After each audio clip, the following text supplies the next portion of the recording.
What's up, everyone? Hey, we just got to freshen up on some of the people that support us out here with Just Another Failure podcast.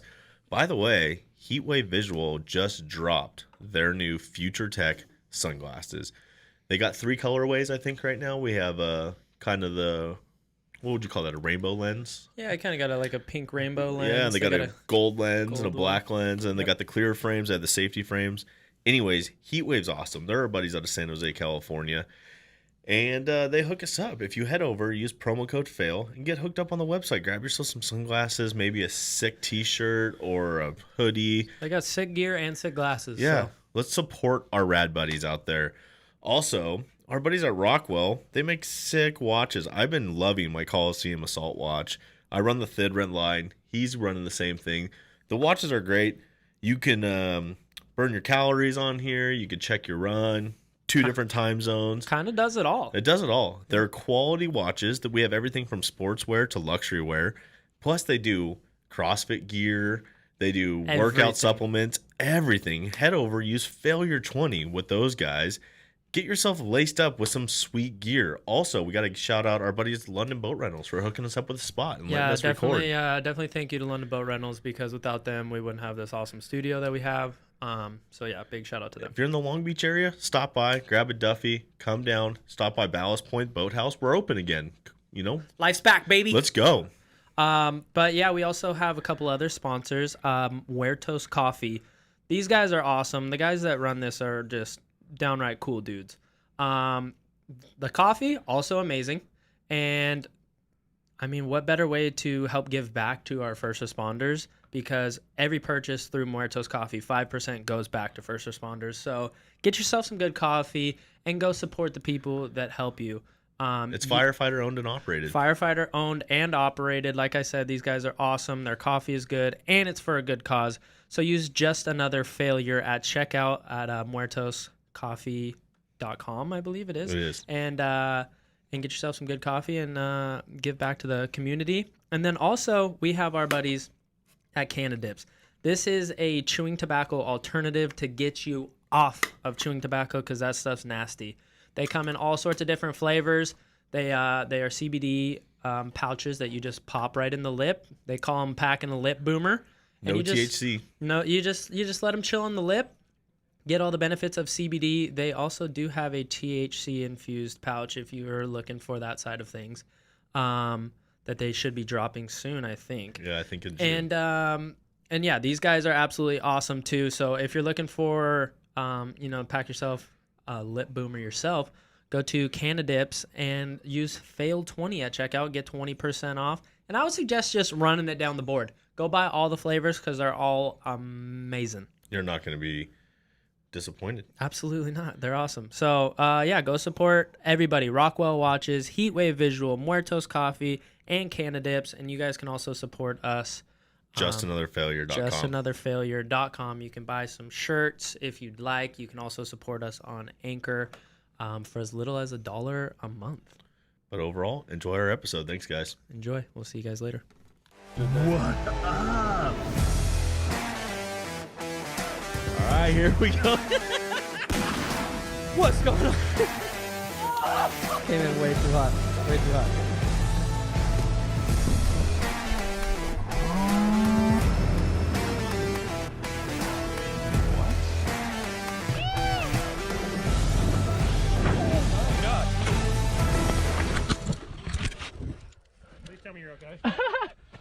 Ooh, what is going on, everybody? Welcome back to another episode of Just Another Failure podcast with myself, Devin, my co-host Matt over here, and with us today, we got, if you're not watching on YouTube and you're just listening, we got an absolute unit with us today.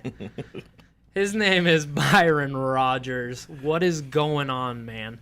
Boom, what's up, gentlemen? It's an honor to be here. Thank you for having me. It's an honor to have you. Thanks for coming out, man. I mean, I just can't wait to hear the stories that we get with you. And I know there's going to be a lot of fun stuff. For you guys that don't know, if you don't follow Byron on Instagram. Yeah.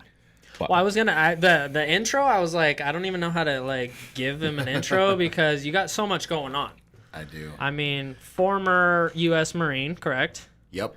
So you got that. I mean, published author. We got that going. That happened. And then you also got, you're doing executive protection lifestyle, which is a pretty gnarly security. I don't even know what you would say. Brand, yeah. Yeah. So, you got a lot going on. Yeah, man. So it's always an interesting thing, even for me to introduce myself. Like even when I'm like, well, they're like, well, just say what it is, dude. People are like, what do you do? And you're like, whatever it takes. Well, where do I start actually? Yeah, no, man. So I've got basically two primary brands. One civilian facing, one is executive protection, private security industry facing. So executive protection. Lifestyle is my podcast for executive protection professionals, but anybody can really listen to it. I've got the Protector podcast. It's like civilian facing. So if you break them in half, you've got Protector Nation on one side, and then you've got the League of Executive Protection Specialists on the other side. Under the League, I've got my school, training day. We've got a master's class coming out. We've got on-ground training coming out. That's awesome. And then you've got Protector Nation. You've got the Protector Symposiums, a whole bunch of instructors at the top of the game there, live events, things like that. And then I've got my boutique private security company, Bravo Research Group, out here in Orange County, and we do international stuff. So that's awesome. We basically build, strategies and teams around VIPs. So that's the EP component of what I'm doing. Published author, got a master's in some psychology stuff, and do a lot of other fun stuff, man. Not bad. Just the jack of all trades, huh? Come on. Like, I don't even know where to start Right? with that list, just coming back on that. But so what did you write on the author side? What did you write? Finding meaning after the military. So as I got out of the Marine Corps infantry, I remember just realizing that, hey, dude, this body count's going up. I'm losing more cats out here in the 1st Civilian Division, in the 1st Civ Div, than I was losing in combat, And so I was just like, dude, I remember when we were 21 Imperfect, like fighting out there, we had each other. Now, I think, it's just we're all like separated. Like we got hit hard with an ambush, we're separated, and dudes are tapping out left, right, and center. So I started just kind of being like, well, I'm a squad leader, like how can I make a positive contribution to this fight, And so that's when I dug into the psychology and got my master's in, counseling and forensic psychology, and then went to Tony Robbins' strategic interventionist training and started being like, well, how can I really dig into what's going on with me and my dudes? And then, I really discovered Viktor Frankl, which is like logotherapy, purpose-centered therapy. And I went through my own struggles getting out, realizing that like, I'm addicted to my own dopamine here. Like I'm trying to go hard and fast all the time. I'm doing EP, I'm traveling the world, hit 60 countries my first year, 65 or so countries my first year. At 21, making 6 figures, like barely survived that trash. And then like, the rest is history. But the book was about the software, the mindware that I used to survive that period of time. And it's just kind of my contribution to anyone going through transition. So like, if you're in the military, awesome. But also if you're like retiring, you know what I mean? Or if you're even just a civilian that's like just trying to figure out how to transition between two lives, one that maybe gave you an identity, and now trying to redefine that, dig in and get that traction, because it can kill you trying to make that transition. Well, especially if you like go in young too, like that's kind of all you know for a couple years, and that's like hard coming out of that. I would assume. Yeah. So did you go Marine Corps right out of high school? Yeah, man. Right out of high school. How many years did you do total? 4. Okay, and then you were 0311 infantry? 0351. 51. Yeah, man. Okay. So I handheld rockets in demo. I got a decent cutting score, so they're like, dude, he's big and he's got a cutting score. Let's put him in weapons. Like, let's strap this dude up with some big shit and have him go blow stuff up. Like my first call sign was John Coffee Boot. Get John Coffee Boot over here. Have him carry it. He'll be fine. Yeah. Man, going Green Mile on yeah, you, huh? Man. Semper Fi, dude. We ain't nobody. Everyone gets equal hate in the Marine Corps. You know what I'm saying? Like, I wish the world was that way, man. It's the good stuff, man. I miss it.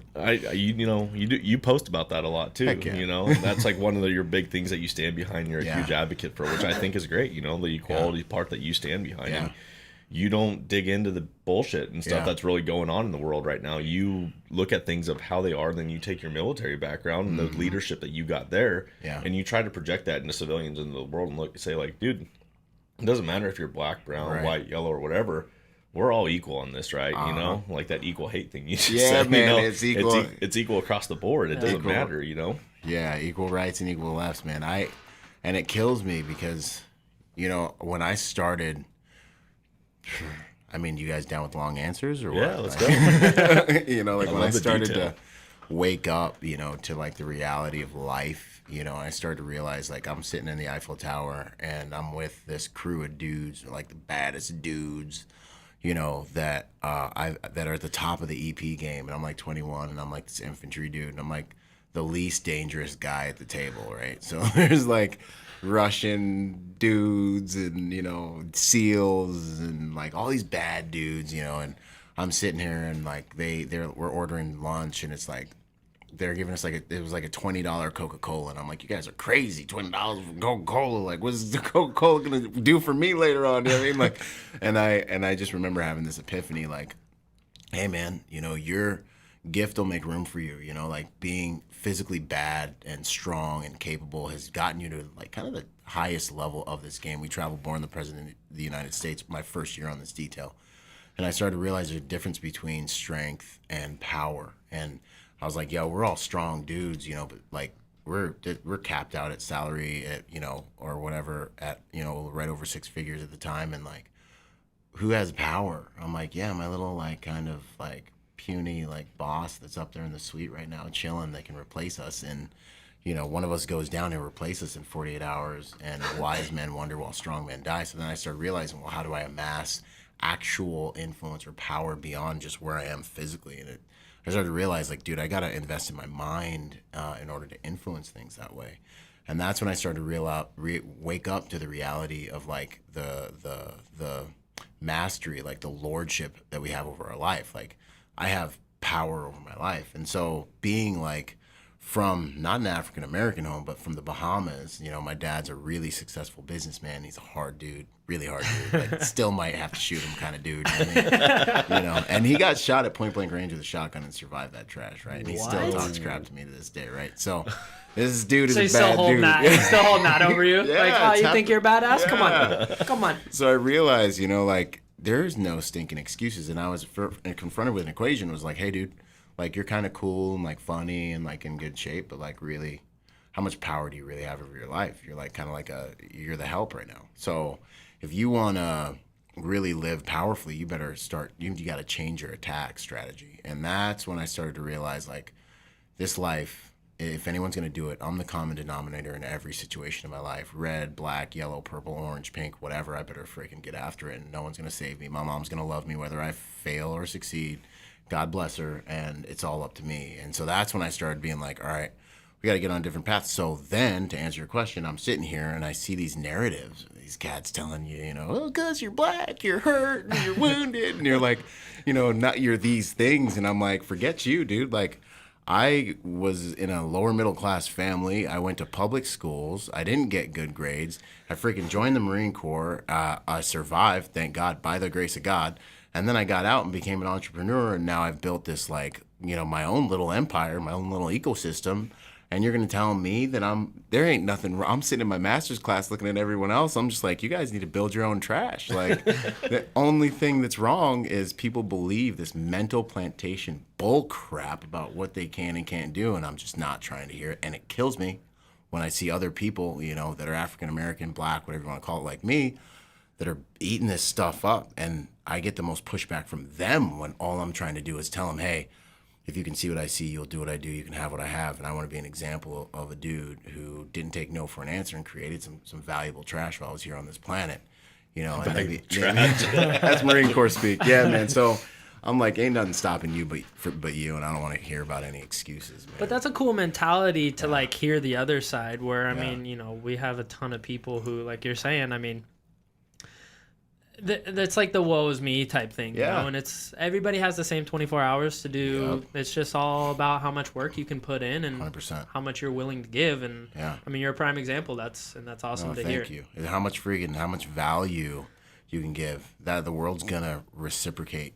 It's gonna reward you in direct proportion to that value, you know, and that's something I realized, man, really, really quick. Thank God. And it's something I just want to hammer home. And at the end of the day, if I do, you know, really, really become really successful and people look at me, I just want them to see what like one mediocre dude that's like imperfect can do if he's just faithful with what he's been given. Like if you just work on your trash. Like I was a little fat kid, dyslexic, like, you know what I mean? I was friend zone fat and like, yeah, couldn't read, still can't can't read. And Matt is just vibing on all this right now. He's like, heck yeah. He's like, so there is light at the end of the tunnel. Yes. I'm like, dude, and I just freaking kept hammering on that trash until I had something of value. And the equation was, hey, bro, you want power or you want influence so you can live your life and have freedom and be remembered for contribution. What are you worth? Like right now, like what's anyone going to pay you to do? Like, what are you worth? And so the beginning of the equation was like, yo, so you got to invest in yourself so you can become valuable enough to get compensated or even noticed or even to make a valuable contribution in the first place. Because there ain't no participation trophies. It's victory or capture in this game, ladies and gentlemen. You know?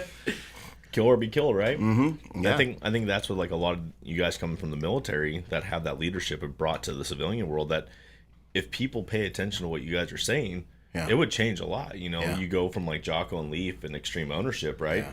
There's no excuses anymore at the end of the day. You own your faults. You own your failures. You own everything that's going wrong in your life. And you're like, this is what's messing up, but this is how I can change it. Because, you know, just like you said, we're given the same 24 hours in a day. What are we going to do with it? And so, you know, you recognize that at a very early age. Yeah. And you're thriving with it. You're pushing that forward. You're like, hey, there's no excuse at the end of the day if I failed other than that was on me. Yeah. Like, and I have to live with it. Yeah. Like who, like there's no one, like I just get the, like, you know, all that matters in the end is what we can achieve, Alexander the Great. And like, okay, I failed because that person, cool, my life still sucks. You know what I mean? Like, like you can't change what you can't take responsibility for. Okay, that person like screwed me over. Cool, I better pick some different people on my team then, because guess what? Like, I gotta win. Like, what makes it okay to fail? Like, nothing makes it okay to, you still, it just sucks for you. You know what I'm saying? It sucks either way. Like, failing's not cool no matter what. But if you learn from it, then that's all that matters, right? Yeah. And I mean, that's obviously the whole mentality behind this show, is that we love to talk about the failure side of things and like make it funny, you know? I mean, when you're going through it, it sucks, right? Obviously, it's not fun. Yeah. But once you get through it, you can laugh about it and be like, yeah, I kind of fucked 100%. Up there. Well, like at first, you know, and that's the thing I've noticed. Like at first, it's not cool to fail, like because your ego is fragile and you haven't built up like the internal, like gears and muscles to like actually really endure it. But then like you start to get inoculated, like what I've probably blown up like 8-9 businesses at this point. You know what I'm saying? Before I got to where something worked. Humble brag, no worries. yeah, right. I'm just gonna drop that in there. Not a big deal. Not a big deal. Right? But like after a while, I started getting mad, inoculated to failure, and I started getting that. Sometimes you win, sometimes you learn. The obstacle is the path. Failure is the stinking path. Like I go to the gym every day in my garage, and I go down there to fail under that bench, and I start to realize that like, yo, my edge is that I'm not afraid to fail, and I see the value in failing, you know, and I run towards that. If I'm not scared, I ain't doing anything. So then I start to now, like, with these live events I'll be planning, you know, people are like, yo, it's a pandemic. Like, what happens if it fails? Like, what are you going to do if it fails? And I'm like, homie, I'm spinning plates. Like, I got 6 more moves coming after that. I'm in a war right now. I'm already up there. Yeah, like you're looking at a battle. Like, I'm in the middle of a war right now. Like, I'm going to be way more dangerous on my next lap because of what I'm going to learn, whether I win or lose by your standards. But either way, I'm learning. So I'm winning anyway. I'm ready to run through a wall already right now. Like, this guy making me motivated already. It's alchemy of failure, man. It's good stuff. I love it. But I mean, dude, we have to ask. Like, I mean, you've obviously probably seen some crazy stuff. I mean, we'll even start from the military background. I mean, what was the craziest thing you went through in the military, you think?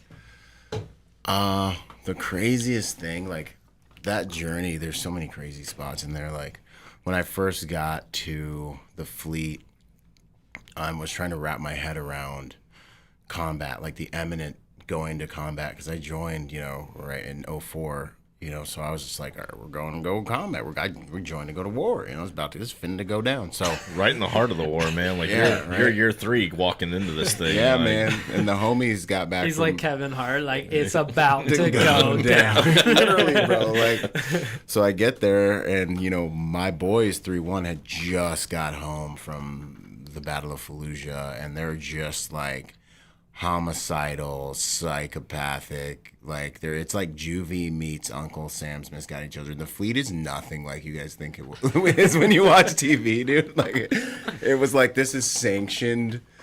Like it was just sanctioned. You're like, you guys hired a bunch of psychopaths and put them in some camo and sent them over here, huh? Yeah. And so you just set us loose on areas that you want to dominate, and that's what we did as Marines, man. And so it was like training day.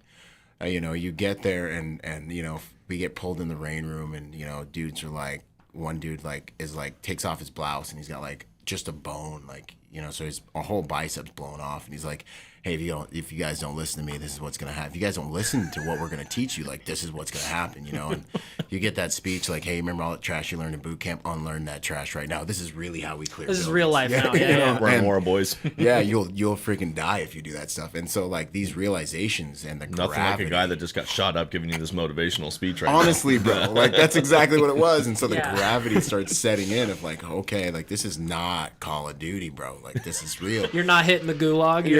You're not coming back. Yeah, you don't respawn, man. And you don't respawn. And I'm sitting here, at least not the same, and I am sitting here, and I remember calling my girlfriend at the time, like, this is like juvie. And there's like dudes getting beat in the next room and like screaming, and we're up all night getting hazed. It was awesome. You're like, where am I? Literally. What the hell did I sign up for? It was like man camp, like you're just in the octagon. Just so much testosterone flowing around. And completely unfettered, then, because the Mothers of America hadn't gotten in and ruined things yet. So we sit here. It was still masculine. The glory days. Yeah, man. Quick little jab there. Yeah, which is half the reason I got out. But anyway, so we're getting raised by this like pack of wolves, like Romulus and Remus style, getting ready to go to war. And then like we flash forward. We're invading Haditha. We're leaving the dam up there, the Haditha Dam, and I'm out in the middle of the desert, and we meet up. We got skeletons painted on our faces. If you can picture a bunch of kids kicking in your front door with like rifles and skeletons painted on their faces, and like just complete fucking mayhem. Oh my Lord of the Flies, and these, and you're, that's what you guys are for real. Like, little doll baby heads on our camis, and like I had a pet scorpion. I kept in an Nalgene bottle and would fight with the other scorpions at nighttime. Like it was insane. I love it. Really, and we're and I have a rocket launcher and an AR and a pistol. Like, so we're loaded to the teeth. We're taking over countries, but there was a distinct moment when we're getting ready to go in the Battle of Fallujah, and we meet up with our Iraqi army people, like dudes, and I'm like, it's just weird. Everything's weird. They're speaking different languages. It's like 3 a.m. and like you can't even see anyone, and they're speaking different languages, and it just starts getting real, more and more real. And then we're getting ready to enter the city, and an army unit goes flying past us in a Bradley trying to get to the city before us, and our lieutenants are like trying to hit him on the radio, like, hey, you're going into a minefield. And sure enough, I got to see my first mushroom cloud, and kaboof. And I remember watching that Bradley just get flipped inside out, and I remember hearing all the rounds cook off after that, and like dudes running around and stuff's on fire, and we're sitting there watching, and their units are trying to get to them and stuff. And then that's when I saw that explosion. I remember seeing that and being like, this doesn't even look real. And then like the little voice in my head, the Holy Spirit's been my guiding light my whole life. Yeah. And he's just like, you don't even know what real is yet. So. and right then I just like went, like kind of not shut down, but became like hyper conscious. Like this is about to be an experience. Like you have to be in that moment. Like you're right there. There's no thinking about what's going on. Like you have to be in there full matters. Concentration. Like that's all you're live. Yeah. and you're like next up. Like you're on the diving board getting ready to go next. Like you're next up. You're on deck. Yeah, exactly, man. And then we shoot these. Then like the city, we cut the power to the city, and it goes black. And we shoot these APOBs, and an APOB's like it's like a rocket with 100 and some odd grenades on a string, and it blows a huge trench in like a minefield. And then, so I see that go up, and then tanks click on, and they like thunder run into the city, and then we like click on like Led Zeppelin. Like this is literally happening. Like freaking psyops is turning on like death metal and you got AC/DC thunder going. Bro, it's like literally this is happening. Literally like and like green smoke everywhere, and we're running, and they're like, stay behind the tracks of the tanks, and their tanks are just running into the city. We're running into the city. There's death metal blasting. There's stinking green smoke just enveloping this dark city. They have no lights anymore. We shut off all the power. There's no light, nothing. Dogs are barking, and we're just running into the city. And that was another huge moment. I just remember we got to our first spot where we went firm. We're on top of someone's house, you know, and they're all like in one room, and it's freezing, and dogs are barking. There's little firefights breaking out. We're in our MVGs, and I'm just like, look, you know, watching for stuff to happen. And my corporal runs up to me, and he's just like, hey, Rodgers, you good? And I'm like, yeah, I'm good. And he's like, it's straight up Twilight Zone out here. And I'm just like, yeah. And then the mosques kick on, and they're like, kill the infidel. And then we're playing psyops, so you can hear like women screaming, babies crying, pianos, like creepy, every creepy noise. Yeah, because now you're playing with their brain. Yeah. So we got. This is like a straight up fucking video game intro, and you guys are living it. Yeah, man, and you're just sitting up there, and you're just waiting for them to say, all right, let's move, you know, and that was like a really surreal moment. And then, your heart rate's just spiking already. You're just like tweaked out. Oh yeah, 100%. You know, one on, one off. You're sleeping an hour, maybe 2 hours at a time. Your buddy's like standing over you in a window, making sure nobody comes around the corner while you're trying to catch some Z's. And you're hearing the call to prayer like 7 times a day with your stuff trying to go in the background. What is that like to trying to go to sleep? You know, it's really interesting, man. Like, by the grace of God, I just have an ability to just, like, you're so tired because we're just going house. We're just hitting all these houses, and it's, like, such intense. Like, I can die around this corner. I could die when we hit this house. I could hit an IED on the door. Or so you're at this heightened sense of just intensity, just, like, taking in information as much as you can while you're clearing. And it's not like this sexy SEB, like, slow clearing. Like, when I train with those guys, they're, like, looking at me, and they're like, hey, dude. Where are you running to? And I'm like, this is how we do it in Marine Corps. It's like shock troop tactics. We get in the house, and like in the Marine Corps, it's like, you're screaming at the top of your lungs, war cry, kick the door in, and you guys are violently getting after, right? Devil dog just ripping through doors. Yeah, bro, and it's creepy because when you're sitting in the corner and you're playing Op 4 and you're trying to like shoot the other guys with sims, you hear them screaming, the whole building's vibrating, dudes are throwing trash, and it's crazy, and it works. But you know, the SEB dudes are like, yo, man, how long do you have to clear this house? And I'm like, I don't know, like, until we find the enemy. He's like, no, the rest of your life. You better take your time. They're like, you know, so so I get out and I, you know, have that realization, but. He's kicking in doors, running through like, time, what is it? Let's go. Like, they're like, mellow out, guy. Yeah, no, man. So, you know,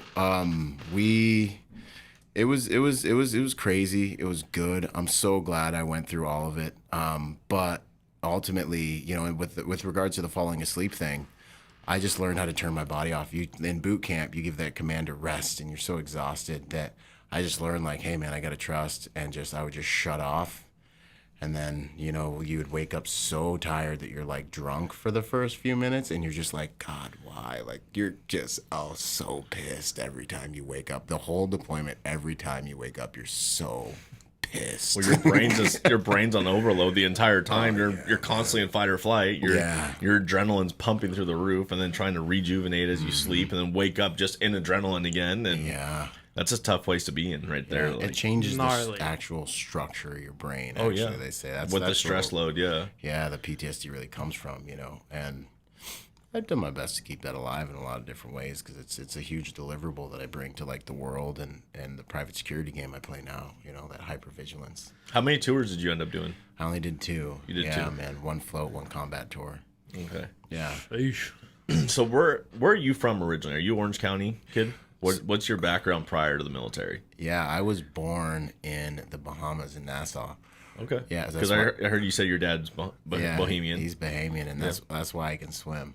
And dude, I didn't even know black dudes in America couldn't swim until I got to boot camp.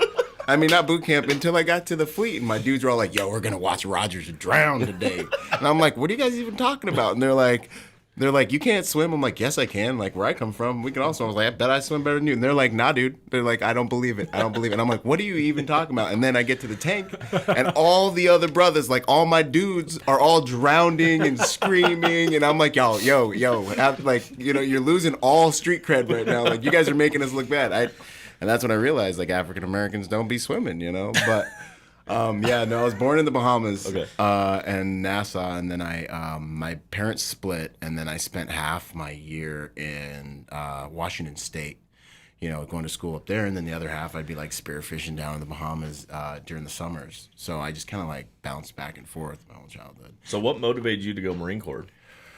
This one's easy. It's hilarious. So I mean, beyond the like obvious Call of Duty, right? That's the only real motivation he had. He loved Call of Duty and was like, "I'm gonna do it. I'm doing it. Yeah, sign me up." No, like I mean, Tears of the Sun and Call of Duty may have had something to do with it. Freaking awesome movie, right? But at a Bruce Willis on that one, right? Yeah, man. Yeah. But anyways, and then I just, you know, I was like, well, you know, I'm an able-bodied dude. Like, there's a war going on. Like, this is my dude. For all the people that can't fight, you know, for all the women and children back here, and for even the dudes that wish they could that can't, like, someone's got to go do it. And, like, here I am, you know, like this. Send me. Yeah, literally, man. Yep. And so that was part of it. And then the other part was the fact that my dad is, like, the most ruthless, hardcore dude that I've probably ever met. He's, like, the most intense, like, calling him on Father's Day is like getting ready to get beat down. Like, and I love it. It's our love language, you know what I mean? And so, you know, but I just know it's going to be like, you know, like, son, how much money have you saved? Are you know, da-da-da-da-da-da-da-da. What are you doing here in your life? You know, and he's just like hardcore, but that's how we like get down. He's all dialing the number, and he's like, literally, bro, it's just real. Oh my God, you got this. You got this. You got this. Literally procrastinating for like hours. Like, I gotta call my dad, man. His dad picks up the phone. I don't got this. I don't. Yeah, literally, man. Like, sorry, I dropped the call. Nope, not ready, not ready. So real, man. And so, you know, but yeah, man. So then I was like, well, how am I ever gonna be a man? You know, like, I need to settle this trash. And for me, it was like, there's nothing I can do that's gonna be as legit as my pops. So then I was like, you know what? I've got an idea. I'm gonna go to war. Ain't no one gonna be able to say nothing to me after that. So that was part of it, and it really helped me settle that, you know, for the sake of my ego and my own deliverables that I can carry through life that no one can take from me. And it's actually given me huge dividends back in that area. So then, to answer your question more directly, I walk into my little lunchroom, you know, my little cafeteria at high school, and I got an Army recruiter, and I got a Marine recruiter. And I walk up to the Army recruiter first, and I'm like, hey, man. I'm like, just tell me the truth. I'm like, is it? I wanna join the most like hardcore entry level enlisted thing I can. I want it to be hard. I want it to be stuff that other people can't do. I want it to be a challenge, and I want people to see me and respect what I've done instantly. You know, just from the get go. I was like, Army or Marine Corps. And he looked at me, and he looked to the left. He just pointed. Right. He was just literally, like... he basically was like, if you tell anyone, I'll deny it. And he was just like, hey, man, you probably just go to the Marine Corps. He just gave you the eye thing, like the... Yeah, literally, man. He just was like, you should probably just go to the Marine Corps. And I walked right over to my dude, Hopkins, you know. I walked over to the Marine Corps recruiter and was just like, all right, sign me up, infantry. Which then, of course, I met him at Hennessy's, like, almost a decade later, you know, like 5 years later after I did all my trash. And he's like, Rodgers, I remember you. And he's like in his Marine Corps uniform. He's like, hey, man. And he's all drunk. And he's like, I'm getting ready to go to combat. And I'm like, looking at him like, you sent me. And he's all like, you know, he's like, hey. And then he asked the question, the Buddhist McBuddhist question. And he's like, hey, bro. So what's combat like? I'm just like, you're like, this shit has come full. This shit came full circle. Oh man! I was like, I can't make this up. And I told him the same thing that my seniors told me, man. I was like, it's a mind job, man. I was like, I can tell you everything. I can tell if I could tell you and I told him what he told me about boot camp. I was like, it's a mind job. That's what my seniors told me. And then I was like, if I told you everything that was going to happen to you, it wouldn't prepare you for what's about to happen. That's what he told me about boot camp. And I was like, you just make sure that you do everything you can to get you and your dudes back, and you do everything you can to make sure that you have integrity with what you do over there, and you'll be all right. Or you'll die, you know, like ain't got a crystal ball, man, but this is the game we're playing, bro. Well, war's not a social experiment. And I think I had a talk with my buddy. He's still in the Navy, and we talked about this the other day. And like, it's just becoming a social experiment these days. And it's Very like people are missing the point that like war's violent. You know, war's. That's the ugliest thing humanity has to show. Like that's the ugliest side we got. You know, and it's kind of sad seeing what's happening. You know, with the military, because at the end of the day, I accept everyone for who they are. That's cool, but we don't need to make a point out of it when you're going to war, because 100%. Your enemy is there to kill you. Yeah, and they don't care. Yeah, they don't really. They don't care. They don't care what gender you are. They don't care what background you are, what color you are. They're there to kill you. And people are losing sight of like the reality of what war is. You know, and for you guys that went over there and you saw how nasty the enemy is, like my grandparents and stuff like that prior to me, World War II and stuff.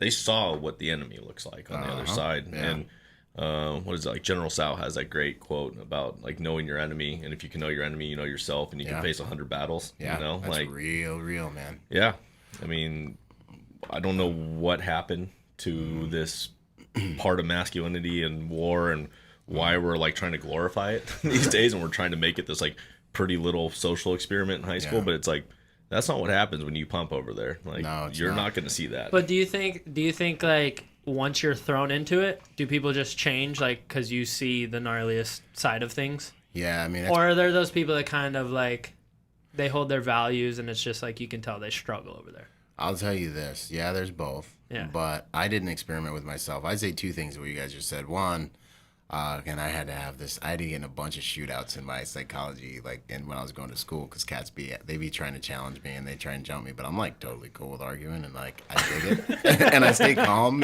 so they just it sucked for them. But if I'm going to war, I need the most violent and physically potent people with me. This isn't like kickball, you know what I mean? Like, and I gave them that analogy that I read in a blog somewhere. It was like, hey, dude, and I burned the class to the ground with this, and I was like, you think about your loved ones. I was like, think about someone you love, your family, your kid, your mom, your dad. All right, they're at the end of a football field. They just got shot by a sniper, and they're bleeding out. And somebody's got 2 minutes to get down there. They got a femoral bleed or something. And someone's got 2 minutes to get down there, get them, pull them back 100 yards, and get them to safety so you can save their life. You got yourself a pink door, and you got yourself a blue door. Good to go. And the only thing you know about these two doors is on the blue door is a dude, and the pink door is a chick. You know what I'm saying? Which door are you going to pick? Go. And it's like, you're going to pick the freaking blue door. That's what you're going to do. You're going to pick the door that has the highest probability of a dude who can bring the most strength to bear 100% of the time.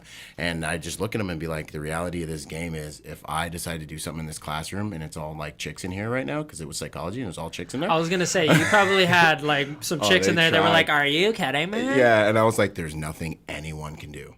I have complete mastery of this whole entire room right now, because there's nothing you can all try to stop me. No one can stop me here. I was like, well, and you're not trying to be disrespectful about it. You're like, dude, this is just I went through it. Like, that's just how it is. And the other thing is, so it's like, this isn't a social experiment. I feel so bad for dudes that are getting this stuff rammed down their throat. I got out of the Marine Corps because stuff was getting soft, and I was like, I can't take these dudes to war. Like, I can't go to war with these dudes because I can't train them hard the way my seniors trained me, which was the only thing that really gave me a fighting chance once the killing started. And now I sit here, and I look at the world, and anyways, it's what happens with societies. But the other answer I had to that question, you're asking me about, does war change people? That quote, war makes men into dogs. I'm sitting here in this little village, right? And I'm a squad leader, so I got my boys out. We're clearing houses. We're doing whatever we do. And I remember just being like, hey, real quick, like, what if they told you if you murdered everyone in this village, you could go home right now? Like, done. Kill everyone. You're going home right now. Would you do it? And you were just like, yep. And I literally was like, I was off safe. You're like, right now? Yep. You want me to do it right now? I was like, yeah, literally. I was like, hold my beer. Hold my beer. Literally was just like, yeah, absolutely. Like, I wouldn't even think about it. Like, are you kidding me? And then I was like, dude, that's so gnarly to think about. It's crazy. And because I remember like trying to like kind of resist the answer, but like the reality was like, yeah, absolutely. Like, I remember thinking about that. Well, there's the right answer and there's reality, right? Right. Yeah. Well, you didn't want to be that dog like you're talking about, but in the back of your mind, you're like, absolutely. Yeah, get to go home, be done with this trash, like get all my dudes home safe, get myself home safe, get to see home, have all my digits. Like, yeah, dude. And I remember being like, that's savage. And then I remember being like, ask yourself that question again when you actually get back to CONUS and you're like civilized again, right? So then I get back into the States, and I remember thinking about that and being like, man, like, you must have been in a pretty crazy state. And you do, like, you have to become, if you're going to kill dragons, you got to be a beast. Like, that's why these dudes run around with their tap-out shirts and their 5'11" stuff. Like, I sometimes look at them and I'm just like, homie, like, when's the last time you pushed yourself? Like, when's the last time, like, you saw your soul? Wait, so those dudes aren't badass? Wait, like, some of them are. I don't know. But at the same time, I'm just like, dude, and people that like want, like, they're talking about, yeah, well, you know, Civil War, like, we're gonna be ready. I'm like, homie, you do not want that trash. You have no idea how horrible the keyboard warriors and the gravy seals out there. Gravy seals. Gravy seals, yeah. You know, like, I wish someone would. Yeah, you know? like, okay. no, you don't wish anyone would do anything. You Yeah. want to watch freaking Lost tonight. That's what you want to do, dude. And Hey, shout out Lost. That's a good show. yeah, right. And I'm like, and I remember, and then I went back to combat, and I remember doing the same experiment, and I was like, yeah, dude, I'd smoke everyone here, and I would just go home, and I would just, you know, but I mean, ultimately, there were times where I had to make those decisions, where I was like, dude, I mean, this isn't quite a green light, but like, these dudes just tried to kill us, and like, I could kill these dudes, and it would be right, like, in the eyes of humanity, but on the lines of like, ROEs, I probably shouldn't do this. And then I remember being like, and then all my little dudes, like, in my squad, you know, like, they'd have to live with what we did, and it's like a little questionable. And then I remember being like, nah, don't. And by the grace of God, you know, I chose not to do it ultimately, but I just remembered that experiment, and I remember being like, this is some stuff that will change you. And You're playing devil's advocate against yourself on 100%, yeah. man. That introspection is powerful. And if you look up online, and I remember this, I remember this walking around the base a lot, you know, when you see the guys that come back and then you see the like normal dudes, you know, there's a completely different look in their eyes. And you can Google it online, like the faces of guys before and after combat. I've actually seen like a guy does like a black and white. He did black and white photos of people that were like about to be deployed, and then when they came back, dude, it looks like two different people. 100%. Or like, it's literally or like snipers, you know, like that they've been on scope for, you know, 4 or 5 hours, and you see what their eyes look like when they're coming off scope, and like, well, that's dude, could you imagine just gnarly... being like literally everything, and you're just like, whatever moves, it's gone. Yeah, well, you're in a different part of your brain that for so long, and so yeah, bro, it changes you. And like we were like animalistic. And I remember before the Haditha massacre, you know, they were talking about like, should we go back and shower and like clean up? And you know, one guy was like, one of the, you know, I remember like the first sergeant was like, yes, get the dudes back, get them cleaned up, because when dudes go too long in the field, they lose their humanity. And they lose their value for human life. They become animalistic. And then the other dude was like, yeah, the lieutenant was like, yeah, we can maybe do a couple more missions right quick, would be fun. And you boys all good over there? yeah, literally, man. And crazy stuff started happening because dudes didn't get back. And dudes are foaming from the mouth. Yeah, like, man. I'll do it. Yeah, 100%. Too much adrenaline pumping through their brain. Their brain's just in fight or flight. They're not thinking about anything else at that point. And you just don't care. It's a different level of misery too. It's that's what perplexes me about the veteran situation. It's just, I understand it, but if we could just not forget where we come from and what we've been through. Like, every day is a freaking easy day if you can just remember the trash you've survived and the dragons you've killed, man. Because that's what I fall back on when I'm like, oh, this is so hard, you know. And it's like, nah, dude, you're not cold, you're not wet, you've showered, you know, you haven't not showered for 2 weeks. No one's trying to kill you, homie. You got to try not to be fat right now. Like, you know what I mean? Like, you got all the food you want, like, you got relationships, like. It's like that basic grace that we've been given that we take for granted every single day. Like, we miss the basic needs in life that we have every single day in America. Yeah. That you don't realize, like, once you leave this country, you don't have that anymore. You don't. And I've had that on so many levels, and like being downrange for months on end, going through different countries from first world to third world, and you're popping in and out of cultures all the time. You just see what it's like. Yeah, and then you come home and you're just like sitting here looking at people, what they're complaining about, and you're like, dude, what's wrong with you right now? Like, you literally have nothing to be pissed off about in life. Like, you have so much, and you're just we got it pretty good over here. It's not bad. It's like, it's not bad. It's so gnarly. I mean, like, you go from like countries we're in war in, and then you go to countries that are at war with each other. That's even grosser. And that's a whole nother thing, right? I mean, like, I've gone to so many villages, and they're just like, yeah, we don't know if Boko Haram's going to come through today and just wipe all of us out, you know? And like, they're like, yeah, they're pushing like 20 miles to the north. Like, you're like, wow, there's like legit people that want to kill you within a 20-minute drive from us right now. And it sounds like popcorn over there. Yeah. I hope the right side wins so we can live again. And then you're like, and then you're sitting there at night. You're like, well, if I get stuck in country, like, where are we going? How are we getting out and stuff? Like, all this stuff becomes real. You call him. That's what you do. And there's services out there like you guys. Global Guardian's another one that'll come out and hook you up and pull you out of countries and stuff on the executive side of this stuff. Yeah. But let's talk about that too. I mean, unless you got more going on. I mean, but battle or travel to third world countries or travel to conflict areas and stuff like that will always change your outlook on life. But you got to take it for the better good, right? And I've always said I'm wired wrong because I like those countries in general. I love them. I love the people. I love the culture. I love everything you experience there. I think real. It's so real. And, from like a spiritual side, like spiritual warfare is like totally real in these countries. Very real. Like, very, very real. And that'll wake your eyes up to a whole nother side of life that you've never experienced in your life because 100%. Like the devil doesn't really need to be in America. He has every other distraction here. Flesh destroys America. Yeah, he doesn't right. have to do anything. You go to other countries, he's got to work, man. Yeah. He doesn't have those distractions. Like you see some evil stuff going on in the world. I've seen some evil things. Dude, and I mean, so when you came home, like, did you ever suffer with PTSD after being in combat? Like, were there days that were hard that you had to overcome, or like, were you able to turn it off and kind of? Everyone's different. Every warrior's different. Like, what was your struggle on that side? And then real quick, like I saw some statistic, like only 6% of Americans even have a passport.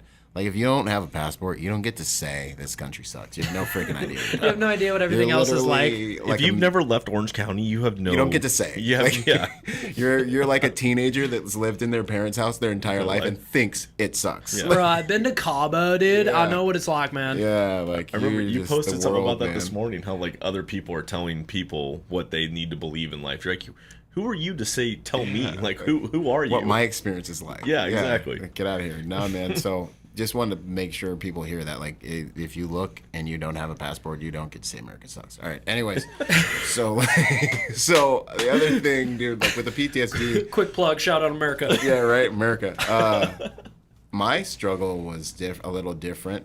I think as they don't make humans the way they used to, like men have been chopping each other into pieces since pimpin's been pimping. You know what I mean? Like this is just kind of like what we do. Like we kill each other and we make more of each other, right? Mike Pannone, right? 2021. But like, if you follow Mike Pannone, shout out to him. He's like one of my big bros. Like he's savage. He's a living legend. That was the greatest quote I've ever. We chop them up, make more. All right, yeah, that's what we do, right? So so I think tools inside of our culture, like psychologically, the toolkits these dudes are approaching these equations like combat with and walking away from them are already very depleted. Like they're crude. They're not very robust psychological toolkits. So they're going through life like live in America, like, who messed up my freaking Frappuccino, and then all of a sudden it's like, yo, like we smoked a bunch of people and, some of them were innocents and I don't know how to reconcile this. Or, because I did life coaching after I got on Marine Corps for vets, or it's I have trauma in my past and now I have a socially acceptable outlet to have to let those symptoms out, like to get that stuff out of my system. And so now I have the excuse of PTSD, which isn't an excuse, but like I have PTSD that can really like validate me actually trying to find coping mechanisms and self-soothe. And that is another huge thing that I found when I started working with vets. And I was like, after we worked together for a while, I was like, so you're really just messed up about something that happened when you were like 5 or 6 or like as you were growing up. That's really what we're going to now talk about. So there's a category of that's in there for sure. And then there's even more, it's exacerbated by society being like, poor you, here we go with the victim cards again. Like, like even getting out, they were like, hey man, you went on all these missions. Like, do you have PTSD? And I'm like, no, I'm fine. And they're like, but do you have PTSD? Like, I feel bad for you. I'm like, don't feel bad for me. I'm tight. Like, I'm strong. Like, I'm freaking not having PTSD. And they're like, well, like, if you have PTSD, we'll pay you if you have PTSD. I'm like, no, I don't have PTSD. I'm fine. I don't have PTSD. Yeah. How much though? Yeah, right? Yeah. I'm like, no, just get away from me. And you're creepy. Like, yeah, you're creepy. And they're like, we'll pay you. You get paid. I'm like, no, I don't want to get paid, man. Leave me alone. I'm fine. I'm going to go find my stuff. And that's kind of how it was getting out, And then you get into the civilian population and people are like, poor you. So if you you lost your identity because you were at Maslow's hierarchy of needs, like had all your needs met, had social belonging, all these things, and then you get out and you have what I call the atrophy of identity that takes place. This is what I talk about in my book. And you're like looking in the mirror 4 or 5 years after you got out, and like the you that's looking back at you is like this fatter, weaker, more like the atrophy of being a civilian has really eaten you alive. And the former you wouldn't even respect who you see. Your wife's tired of your military stories because she's heard them a million times, and you're just fat, like you're just off now. You know what I mean? Like, and you don't respect yourself. This is what I think gets dudes to tap out before they, eat their pistols. But as for me, man, my PTSD was very different. So I had a pretty robust toolkit because my dad been like punching me in the face in the dojo for a while, like. When I was little, like it was and it was all love. Like I love the man. Like I Byron grew up legit Cobra Kai. You know what I mean? Woke up in the morning to a punch His in the dad face. actually was Mr. Miyagi. Yeah. Like this dude, man. He's it's funny. It's funny because it's kind of like, and He's like, it's funny because it's true. And he would be like, I'd go visit the Bahamas, and my pops would be like, before you watch TV, son, and it's summer, like I just want to play around. And he'd be like, you gotta swim 100 laps in the pool, 500 sit-ups, run on the treadmill for 30 minutes, and and it was something 100 push-ups. And he's like, cause you're getting fat and soft living with your mom. You know what I mean? And then, he'd call me and be like, hey son, can you see my face through the phone? Can you see my face through the phone? Are you doing your push-ups and you sit? You know what I mean? Like this is me. You know what I mean? So I had a pretty crazy like. He's like, I don't even want to FaceTime my dad because he's literally gonna throw punches through the phone. Yeah, so but he was also one of the most successful businessmen in the Bahamas, according to one newspaper when we were young. Like he got after it. He did Is he still in the Bahamas? Yeah, he's still down there. He's still Just around. ripping it up. And Father's Day's coming up. No, but I love him. But so we, for my PTSD, it was like kind of the opposite. So I always knew I was a warrior growing up. So I felt oddly really at home in combat and in the misery of it. So when I got back, it was like being a Lamborghini forced to drive in a school zone, like ultra, and this a lot of dudes happens to, ultra disenchanted with life. Like this civilian life is like being forced to watch a cartoon forever. Nothing's even close to as stressful as it was in combat. So it's like you just lose taste, like Like you peaked pretty much, and everything else is just downhill. Like PTSD is realizing you'll never be that cool again. Like you'll never like PTSD is realizing like this is it. Like this is like I gotta go find fulfillment out of this. You know what I mean? Like I'm never gonna hit like 170 again ever. Yeah, So I was more on the side of like dopamine addiction. So then I got out and I was like, well, I got freedom now. So like I got into drugs. I started like doing all kinds of stuff. And then I got right into EP. So like I was making 6 figures at 21 years old, traveling the world on private jets at all the baddest hotels all around the world. And all these crazy places and access to everything I could want, So mine was more like, we're going to go hard, brother. You know what I mean? So You're just looking to fill that void almost like you got to be doing something that just gets you going. Yeah, exactly. So we're just going ham all the time. And then I started to realize, like, hey, dude, like, something's a little off. Like, it's awesome that you're this awesome and, like, you don't need to sleep for, like, 4 or 5 days and you're 100% functional and 100%, like, able to get after it. Like, maybe this isn't healthy, though. I don't know. Yeah, like, but you're, and so that was my come down. It was like, no, I'm, like, totally was excited that I could, like, operate on, like, 2 hours of sleep for 4 days and, like, travel the world and all this stuff because it felt, like, more like home. It was, like, normal for me. And then I started to realize, like, hey, man, like, you got to, like, kind of rehab and slow it down. So, like, after, like, 7 years of that craziness, and I never went too deep into the abyss. You stare into the abyss long enough, it stares back into you. And I'm like, I would dabble with things. I went pretty hardcore into some stuff, but I always kind of, like, kept myself off the edge. And then I finally was like, dude, I got to move to Florida. I'm going to reset. And, so my version of PTSD was just trying to go hard all the time and I had trouble reconciling myself with the pace of civilian life, which then culminated into the tools that got me through, which was finding my new fight. And I'd say to this day, part of my jet engine is freaking PTSD. Like part of what makes me dangerous is the fact that I'm like, yo, I'm finna work on this purpose that I got. And guess what? I don't gotta sleep, homie. And guess what? I like I'm literally like up at 4 a.m. shooting videos, like ultra, like shooting like hours of video, like working out for like a couple hours, like, and it's all just driving me. Like it's like the alchemy of that warrior engine. And so that's why I teach vets. I'm like, dude, you got to find your new fight. Like, a warrior without a war loses purpose. Everything in our eye shot has purpose. Every single thing in this room has purpose. Anything that doesn't have purpose in this room, you threw away before I got here, or you're going to throw away right after. It gets misused, abused, or eliminated. And so once I found that new fight and that new purpose, which was trying to acquire freedom, I went after it I still go after it freakishly. And I am like, I got to hit this harder than I ever hit anything fighting for Uncle Sam or anyone, because I got to do this for me. If I can become the best version of me, I can serve the world on the highest level I can serve the world. And that brings glory to God for putting me here. And I can't let the grace that has been given to me be in vain, because I almost died out there multiple times. Got hit by about 5 IEDs, like that counted. There was other bombs and stuff going off around me, and I got hit with 60-some pounds of homemade explosives directly. I had an out-of-body experience, prayed to Jesus, came back from it. And so I can't just be like a dude who's like kind of cool and like kind of like cool and like died. You know what I mean? Like, I have to make a contribution. Wait. Yeah, no, I was gonna say, are we just gonna skip past the whole like fucking? I just got homemade explosives. So where was this at? Yeah, man. Like, they were like, "Hey, you want some candy?" Boom. What's was up? this first pump or second pump? Second pump. Yeah, second pump. I got hit by 5 different IEDs between the 2 deployments. The second deployment, like, I got in enough blasts where I actually couldn't complete my last mission, and they were like, we're gonna have to fly Rodgers out. We can't have him go on the last mission because we're probably gonna get attacked. And if we get hit, like, we'll be liable for allowing him to stay in combat after getting hit this many times. So that was really upsetting to me. But so getting hit with 62 pounds of explosives, like, that ride. Dude, you're like the ultimate like hockey guy. Like, no miss shifts, bro. Like, I don't care. I just got rocked. I'm still going out. 100%, dude. So I gotta Jesus. the out of body experience. Yeah, I gotta ask about that. Yeah. Like, what was that like? It was different than you'd think. I mean, if you'd think of anything about how that goes down, right? So. Yeah, I mean, from things that from a biblical standpoint, like Paul writes about, like having the thorn in his flesh and stuff like that. Like, do you have anything post from that bother, like, mentally, knowing that you've had that experience, or like what was like going through that experience kind of thing? Like, what was it, like a dream or a daze?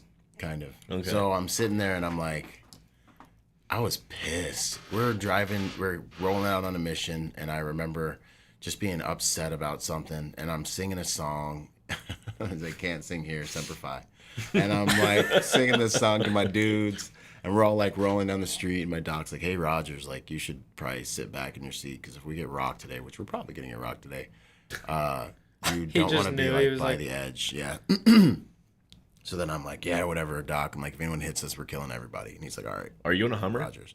No, I was in a 7-ton. If I was in a Hummer, I wouldn't be here, man. And I had another experience with that too, where I was like, yeah, well, I can tell that one later. But I'm sitting here, and yeah, man, we're rolling down the street, and I hear my buddy Foster, who'd been hit by, like, he legit took 10 IEDs out there, and thank God he's okay and he's made it, but I've seen that guy get launched 30, 40 feet in the air. I saw him get launched one time with an IED that I was supposed to be in, and he left my vision. And I legit, when he landed, I almost shot him, because I thought we were I thought we were getting ambushed, bro.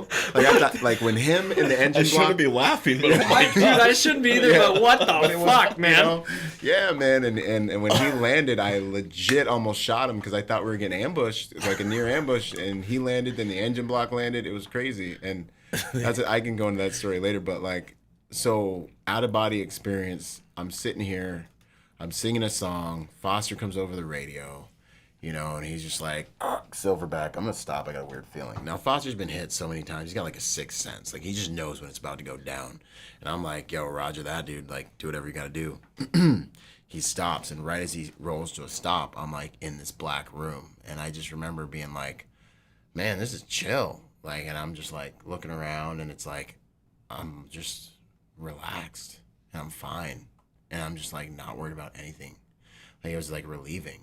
And I just remember being kind of like, man, this is tight. Like, this is way better than what was going on. And then I remember being like... and then you're like, something's not right. Yeah. You're like, wait, something was like, going on, This is really though. chill. Yeah. Like, too chill. And I literally remember being like, what was my last thought? And I just knew I could call up my thoughts. And I was just like, what was my last thought? And I was like, oh, and I saw it like in the Matrix, like this green cursor, like MS-DOS computers, like back in the day. It was weird. And it was like blinking, and it was like, why is the water cooler trying to come up my ass? It was like, why is the water cooler trying to come up my butt? And I remember seeing that, like, what? Like water cooler trying to come up my... And then I was like... oh, I was sitting on a water cooler. And I'm like remembering this all like Cali dude-ish. Like, I was sitting on a water cooler. Okay, cool. And then I remember being like, because I was on patrol in Iraq. And then I was on patrol and I was like, okay. And I wasn't upset at all. And then I realized, and I was like, I was on patrol in Iraq and I got blown up. I was like, I'm a pile of guts on the floor in Iraq right now. I died. And I'm having this whole realization. And it was like the deepest sorrow I've ever felt in my entire life. God. This put gas in my tank, man. I still to this day like work because of this feeling. It was just like boom, hit me in the stomach as hard. I just felt the deepest sorrow ever. And I just remember being like, I'm a pile of guts on the floor in Iraq. I died. And the finality of it was just so soul crushing because I was like, dude, I'm 19. I haven't lived deliberately yet. Like I haven't even opened my eyes yet. Like I haven't gone ham. I've just been drifting through this life. Like I haven't done anything of meaning. I've had zero awareness of my life, you know? And that's when I started to really be like, oh my gosh. And then I started to see my family and I'm like, seeing different people, like where they're at, like almost like what they're doing at that time, you know? And I'm like seeing my mom like washing dishes and my girlfriend and my dad. And my dad, the thing with my dad was when I was graduating high school, he came to my graduation and he was like, you know, him and my mom had this master plan to send me to the Bahamas so I could learn business with my pops. And I was like, I'm going to the Marine Corps. And they were like, no, you're not.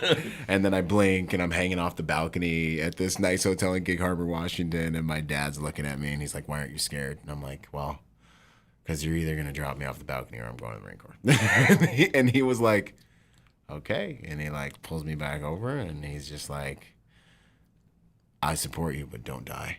And I just remember him being like, don't die. And I remember being like, okay, you know, I'll do my best. And that really, really, really upset me that I was like, I failed everyone. I failed everyone. I was so sad.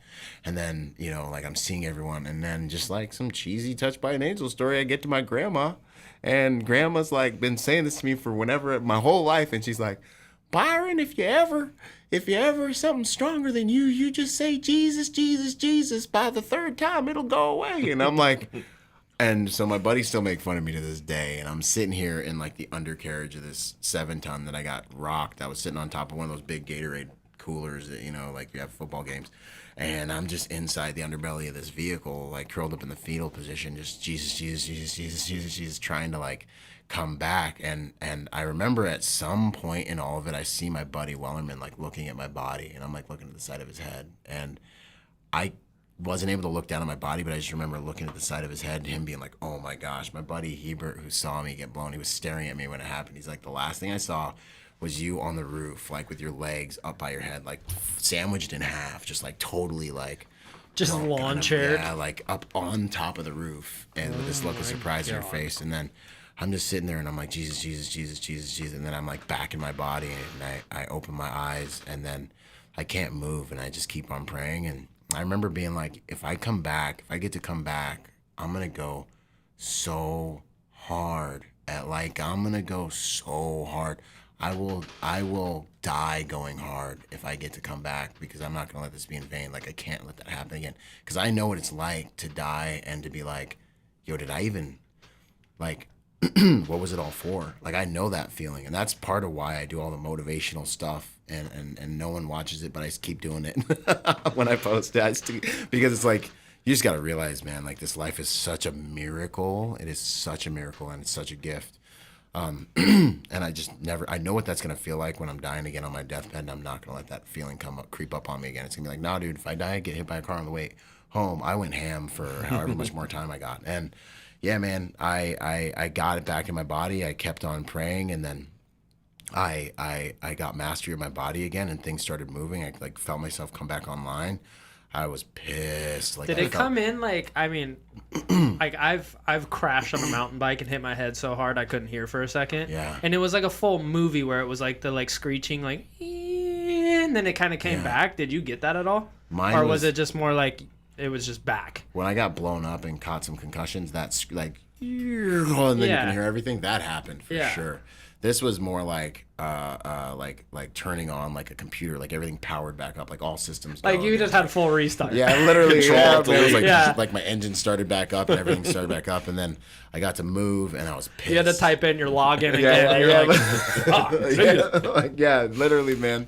And then this like righteous anger came over me, like we're not gonna die here. And then that's when I got up and the back door was jammed shut on us, and I kicked the stairs back out that was jammed shut, and then I blacked out again. Apparently, I jumped like 15 feet out the back of the superhuman. You were like, just like on one. Tyrone Bigham's crack. Samson, dude. Yeah, you had the power of Samson over you. No, man. And, like I weighed 300 pounds, totally kitted up with rockets and C4 and all that stuff. And then I fought at 190s, 200 pounds. So jumping like off a 7-ton with all that trash, didn't care. Woke up like 30 yards away in a field. So I like blacked out. Woke up like 30 yards away in a field, looked back at my dudes and was like, you guys are still in that, like in the vehicle, yelled at them, pulled them out. And then this was one of the times when we almost smoked some dudes that like was a little questionable because then we assaulted a shop that was next door. The whole entire city was quiet, like the whole entire city, everyone knew we were coming, so they left. And of course, when you're looking at fighting those dudes, like if they're wearing their like sheep herder stuff, it's like, all right, cool. Like maybe you're a sheep herder, but if they're wearing like tennis shoes and like sweatsuits and tracksuits and jeans, like you're moosh, bro. Like you're anybody in the Adidas tracksuit, you're like, you're done, bro. You're done. You're gone. We get them. So we pulled like these 6 mams out, these military age males, and we line them up, and they're the only people in this village. And they didn't leave there looking for a fight. Yeah, well, yeah, exactly. They were looking for a fight, and they'd just blown us up. And I remember pulling them out, and I was like, because it was definitely a victim. It was a command detonated device because we rolled to a stop, and it blew up the back of the vehicle, so it wasn't like victim initiated. And yeah, man, I'm like, any of you guys speak English? Like, who speaks English? And this dude looks at me with like a Boston accent. It's like, I don't speak English. And like smiles at me. And there was a moment where my dudes looked at me and they're like, get the drop weapons out the back. We got some You're AKs. like, you're going first. Yeah, exactly. I was like, we can just smoke these dudes. We know they did it. No one else is here. These guys are dressed as fighters. Like, just smoke these dudes and like drop AKs on them and like, let's just like call it a day and like go have a ham sandwich back and like eat some memories. And I remember being like, and I'm looking at these dudes. I'm looking at this guy, and these guys are on their knees, and they're looking at us. And my dudes are like banged up. We're all banged up. Dudes are bleeding and like trying to hold tears back. Cause you get blown up, like it's emotion. Like you get this flood of emotions, and I'm just like, I could imagine. Yeah, I think that's. I don't think anyone's you're gonna allowed question. to, allowed to cry on that. I think you can cry on this one. Yeah. You can get a little emotional on this one. We'll never admit it, but that's it. So I'll give you a pass on that one. Yeah, right. You're right. good. And so I just remember like looking in the eyes of my youngest dudes and just being like, if we smoke these dudes like this, they're gonna have to live with it. And I was like, I'll be fine. And I was like, but I don't want to make a command decision that these other cats may have to live with. And so I remember being like, well, all right, gents, have a nice day. We'll see you again on the battlefield. And we let him roll, because detaining him is a whole nother long story about that. But yeah, man, we let those dudes roll. I know I made the right choice. But that was one of those times when I was like, this is real gray. You're like, let me turn down the savage mode here. We are still human. We're still human here. But I was like, I'll sleep fine. But nah, I'll sleep fine. Dude, but I can't let my boys live like this, right? Gnarly. Right, yeah, I don't want to make that choice for everybody right now, basically. Yeah. Dude. So, I want to get into the security side of things too. So you got out and immediately went into that. Yeah, man. Like I was like, what am I gonna do? And I remember praying, and that same voice that saved my life in Iraq multiple times was like, "Yo, go bounce at this bar at Hennessy's Tavern in Dana Point, and you're gonna become a bodyguard. You're gonna travel the world." And I was like, "All right, cool. I know that voice." Like I was like, "I know what I'm doing." So really good fucking choice, voice. I like that. Yeah. What you got going there? Right. And I remember, my girlfriend at the time was like, you can't be a bouncer. Like, I was like, yeah, this is a death sentence for you. But, I was like, like when, I feel like God tells me to do something, I know what, I just know. I've never had to be like, what am I going to do? For some reason, I just have always known, and he's always just guided me. And yeah, I go there, I bounce for like 3 months. And a couple dudes are like, hey man, have him do it. Next thing you know, I'm like, have him do what? And this dude's like, Luke is like, go get these permits. Give me a call back in 2 weeks. I'll show you how to make a lot more money doing what you're doing. I blink. I'm on Rodeo Drive, doing my first job interview, trying to get into a jewelry store that has no door handle because you got to be somebody to get in there. Riding in the back of a Bentley down Rodeo Drive, with some client talking to me, and I'm doing my first job interview. And then the rest is history. Blink, and we spent about 2.5 weeks in the sky in private jets that first year, and that was learning how to drink out of a fire hose at 21 in the EP game. Yeah. So, I mean, are you allowed to, like, talk about He's like, how much of this can we... Well, that's what I mean, I know there's probably some confidential stuff you're not really allowed to maybe talk about as much, but... Yeah, no, there's some of that, but I can talk about things, like stuff that's happened, but I'll never talk about my clients and stuff like that. Okay, well, yeah. I mean, let's get into that then. What was one of the gnarlier things that's happened on that aspect of things? So on that aspect of things, there's just like 2 stories that kind of pop out. Was, fortunately it's never gotten like Black Hawk Down crazy, but in the Congo things were nuts. DRC? Yeah. I don't even remember at this point. Yeah, we went to the Congo, and we went to actually in Dominican Republic things got a little weird too.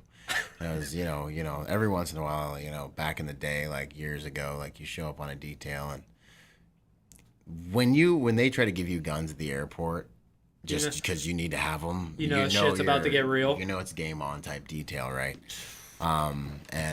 So it's, I've been on things like that have happened, but you're driving back from a venue and.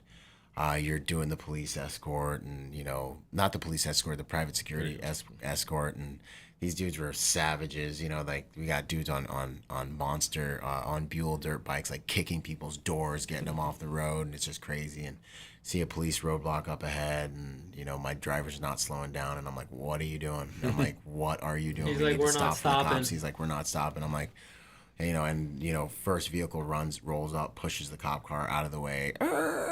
We go around, we fly through, and I'm like, what? You're gonna get me in trouble, bro. And they're like, that is not the cops. They're like, that's not the cops. Are they chasing us? And I'm like, no, they're not chasing us. He's like, exactly. And I'm like, I'm gonna shut up. Shut up. You're like, oh, so you guys know what you're talking about? Cool. Yeah, cool. I'm just gonna sit in the back. Yeah, do what you're doing. Get me back to my hotel. It's cool. Yeah. So things like that have happened. But then I'd say in Congo, man, like.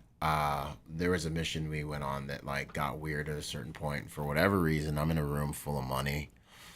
Like I'm in a room. Sick. Yeah, right.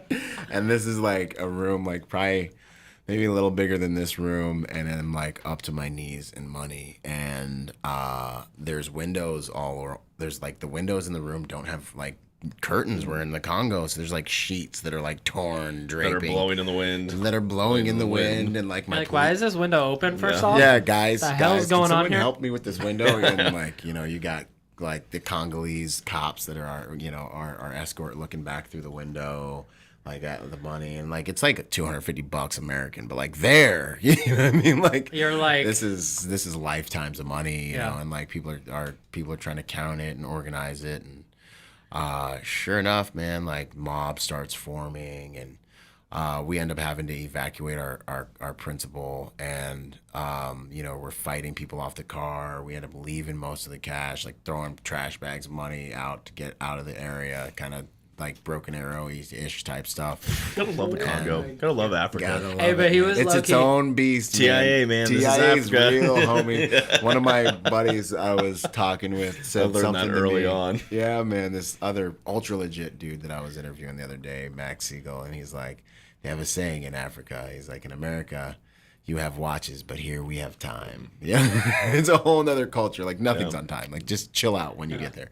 And yeah, man, we end up fighting dudes off our vehicle, manning the rails, fighting our way through a crowd, flying to the FBO, you know, to catch our private jet. And on the FBO side, like they're getting hit up like every 30 minutes, like airport tax, $250.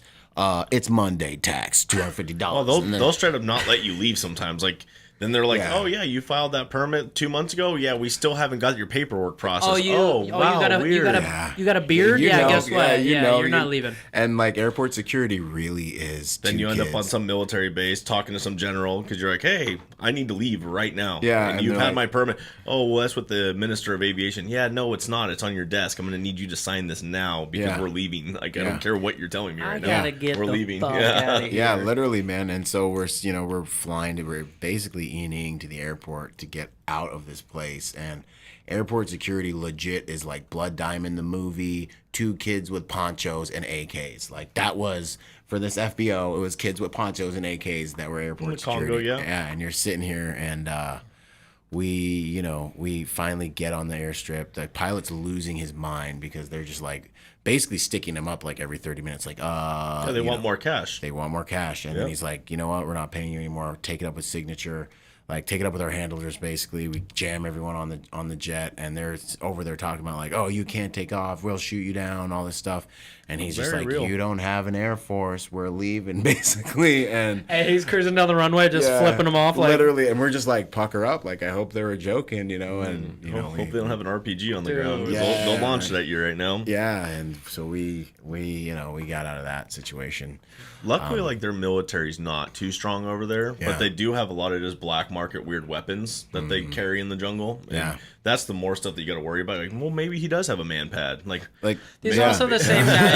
These are also the same guys that handed like an orangutan an AK, you know, just to be like, hey, what is he gonna do? I mean, I have a buddy that used to fly out of Africa. He's where was he from initially? I think he was from Botswana originally, but he flew for the Red Cross and stuff over there. But he got hijacked by these dudes one time. But 3 days prior to that, he has pictures with him, with like the guys that hijacked him 3 days later. Totally. So, yeah, 100%. They were his buddies 3 days ago, and then 100%. Hijacked him 3 days later. That's the game. You literally never know what you're going to end up with over there. Like, I can't tell you how many times like you get met by a general that just has his hand out like that, and like you don't give him a high five. You're like, nope. Well, yeah, or you pay him, or you get kidnapped. Yeah, like the second you leave this country, like all these like little ideas about like emotions and like right and wrong and all this stuff. It's survival of the fittest. Like you either have money, or you have bigger guns, or you have superior strategy, or you're just a fat, sweet, beautiful American target. Yeah. You know, the best part is like some of these generals, dude, they'll just have their hand out and then they'll sit there and smile at you, and you keep loading it up with money, and then until they're good. Until they're like a little bit more, and then they give you the nod and they walk away. Hey, but that's what I was gonna say. When he was in the money room, you're like, fuck, I wish I had my camera right now. You're like, fortunately, this is before the days of social media. But he's like the TikTok, like, I'm gonna take some. They're gonna know. No one's gonna know. They're gonna know. Right? But yeah, like TIA is real. You know, like there's been times in Africa and like different parts of different countries I've been in over there, and it's just like, this is Africa, man. And you have to know how to do business in these places. Like taking your little ideals of like, we won't pay, or we won't do, or we won't whatever. Like, no, cool, dude. Like when you're in the water with the sharks, you better learn how to deal with the sharks. Yeah, feed them. We don't negotiate. So they're not hungry. Yeah, so they're not hungry. Yeah, we don't negotiate with terrorists. Just kidding. How much you want? Yeah, I mean, you just gotta, They'll tie you up, put a hood over your head pretty quick, and start running you in another direction. You know, I mean, that stuff's real, and that stuff's like, again, that person that doesn't have a passport in America doesn't understand that this is real every single day life for these people in other countries. And you think our law enforcement's bad? Yeah. And you think our law enforcement, and like I think Mexicans are just dying laughing, dying. Yeah, they're seeing police brutality in America, and people south of the border are just like, really? Yeah, really? Like we just had a bunch of cops cops come in my house with AKs and smoked half my family, and then dragged my dad out of the house. Took my TV. Yeah, and the police, the feds, and cops were getting shootouts on the streets, and like my Mexican homies be cracking up at us, man. And I sit there sometimes, and it's just you don't know no better, man. It's like the rich, spoiled kid that just doesn't know how good they've had. Well, they've just never seen that other aspect. I mean, a lot of the times we're kind of shielded from it. We don't see that side of stuff, man. Right? Yeah. And so when it's like you get thrown into that, that's probably pretty eye-opening to be like, whoa. I want to go home. Yeah, I don't like this. This isn't fun anymore. Yeah, like when every cop is for sale, and when, the cops have been so defunded that they're all vulnerable to being paid off, and they're looking for that. That's like how they make their side. That's their side hustle. And our cops are pretty bad, but Venezuela, those guys are cool down there, right? They're not running their own people. Those guys are chilling. They're all right. They're not running their own people over on the streets. Literally, man. It's like, and that's why, like, every time you meet immigrants that come here, they're like, this is free. They're like, this is great. They're like, we're happy. Yeah, they hear Americans like trying to tell them, communism and socialism is great. They're like, okay, Do you know where I just came from? Yeah. Do you know what just happened back home? Yeah. It's just, I think the biggest enemy to our nation is just ignorance. It's the unstudied, lazy American. And it's a quality problem because you're being force-fed all this information from sources that have been your number one education. You're like, was another study that said like it was some small percentage of like 10% of Americans ever read a book after high school, and we know we didn't get educated in high school. Like that was not an education, right? So like, dude, I use Spark Notes. Right. I nailed it. You trigonometry twice today, but anyways, right? And like television, reading, what is that? Yeah, television's been educating the public for all these years. It's where they've been getting their information. It's what's been shaping their fantasy world. If you research the origin of television, that's another crazy little rabbit hole to go down. That has to do with like propagandizing the world after World War II, and was maybe developed by scientists around the Nazis and things like that. And like you start to get into alpha state, and like when you're like see your homie sitting on the couch and like, hey, what's up, babe? And they're like sitting there staring at the TV, and they're in that little daze. Like when you start to look at like hypnosis, and it gets crazy because you realize that like it's not that you are agreeing with the things you're watching, but it is that your guard is down, and a lot of that imprints on the back of your mind. It's like that little subliminal stuff that you don't even know is happening, but yeah. And you ever wake up the next morning after watching an awesome movie, and you're like in the shower kind of like daydreaming about it as if it is an actual legit memory. Like your subconscious mind recorded all that as experiential information and wrote programming around a lot of that experience. It doesn't know the difference between dreaming and being awake. These states are literally so synonymous that your brain's like, oh yeah, it's like this almost the same thing. We did that. No worries. And so they shape reality with TV, and so you start pumping out information. It literally is social engineering. And so someone who has no defenses for that and hasn't learned things on their own, has very little experiential information to combat that, or even studied to combat it, this is more than an easy target. They have no defenses. They're defenseless. And then critical thinking's been destroyed in our schools. People are handing out participation trophies and things like that. Like the American public is cycle, and in a lot of ways, I believe. You walk into a Walmart, you're going to agree with me real quick, but I think that a lot of people nowadays have been so well taken care of and fed these fantasies and haven't done critical thinking, have been spoon-fed so much trash that they are sitting ducks for what's happening to them through television and the media. It's terrifying, and people don't actually understand or comprehend what's really happening in the world. They can't even save they have this false imagination of what reality is, and it's like, dude, like life's tough. Yeah, this isn't unicorns and rainbows every single day when we wake up. Like life's brutal, man. Yeah. Like there's no way around it. Like I get you want to accept this ultra reality in your head where everything smiles and rainbows and perfect and stuff, but like, dude, that ain't life. Like that's not the world we live in. It's more violent than you really think. Yeah. And the more that we're replacing history in the history books today, like we're bound to repeat this. Yeah. If people don't believe this has happened in our past, well, guess what? We can just recreate it. Yeah. Like we can recreate everything that you already said didn't happen. Yeah. And I think that's that Jordan Peterson. That's when Jordan Peterson comes into the conversation. And it's like that little Ouroboros of chaos. Like that sea monster's down there. Just because the water looks chill doesn't mean it's not going to happen. In fact, the second that we think it can happen is when we're ripe for it to repeat itself. And it's relevant because it's seasonal. everything in this life is seasonal, I believe. And so if it's been good for a long time, you got to know that winter or that extreme summer is like around the corner. So without talking, winter's coming. yeah. We got a cold winter, whatever he said. Dark winter coming. Yeah, shout out Game of Thrones. What's up? Without disclosing the principal here, but you do security for an organization of how I met you initially. Is the threat, like, how big is the threat on the American Christian church in today's society? Because I know when I initially started seeing you at church, and I come from a small town in Northern California where we don't have security kitted up, and we don't have dogs walking around the church and stuff like that.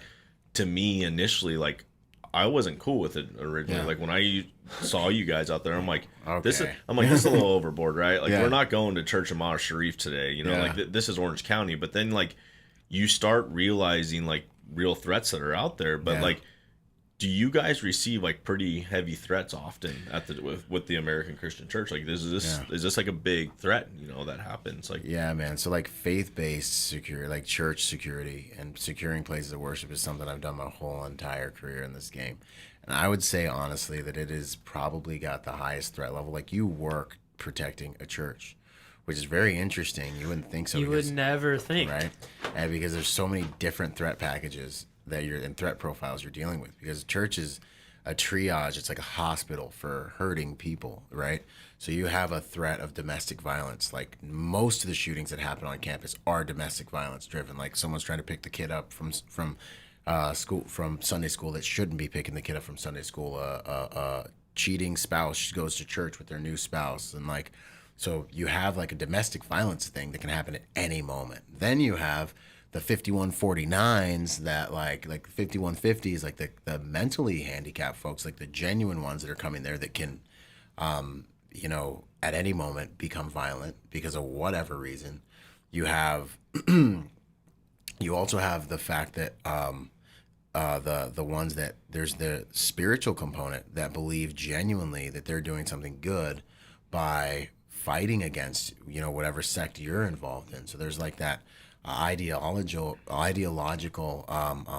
opposition that's there as well. So other faiths. Then you have people inside your own faith that also think that your message, your pastor's a money pastor, or a major, too big, is making too much money and it's gone to his head, and they legit need to, for the good of the church and of God, need to destroy this person. And you have the ones that are I have a message for pastor and he needs to get my message, or I've been told this, so you have this mentally ill population that can come at any time. You have the domestic violence population that can come at any time. You have the opposing religious folks that these guys blow themselves up. They're legit problems, when they want to be, they can come at any time. And then you have other little things that are around your pastor or organization. So there's always something happening at churches. And then you have the reality that we're seeing more and more sophisticated attacks on places of worship. So vehicle-borne attacks where people just drive in and run over everybody in common areas. You have rifle attacks where people are just popping up, in the shooting in Texas, or even the one in New Zealand where you're getting body counts in the double digits because no one has the hardware to be able to stop somebody. To now, even insurance companies are well, do you guys have armed security at your church? You want to have a church?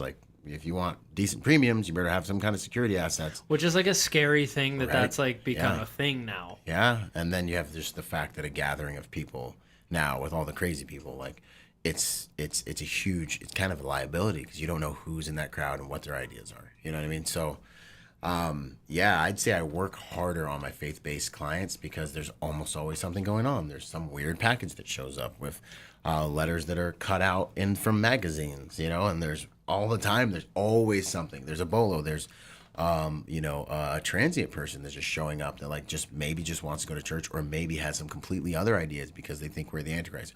Or there's brothers that get high, take drugs, break into your building, with guns, butt naked, and run around because they want to kidnap the pastor. That was a good one. Take him to his private jet and go fight the Antichrist. You know what I mean? So I'm guessing that was actually a real story. Yeah, it's a thing, bro. That happened 2 years ago? 2 years ago. Yeah. Cool. On a Saturday night. And this is just a slow Tuesday in the church security, man. And you get inoculated to it after a while, like, and you get real good at recognizing these people. He shows up and he's like, "Why are your pants off again? God damn it! You know, put your pants on at least, man." You know, whereas with your celebrities, yeah, you can get some stalkers, but most people just want to get close and taste the magic. You know what I mean? Corporate folks, like no one even really knows who they are. No one really cares. You know what I mean? You got to watch out for the workplace violence game.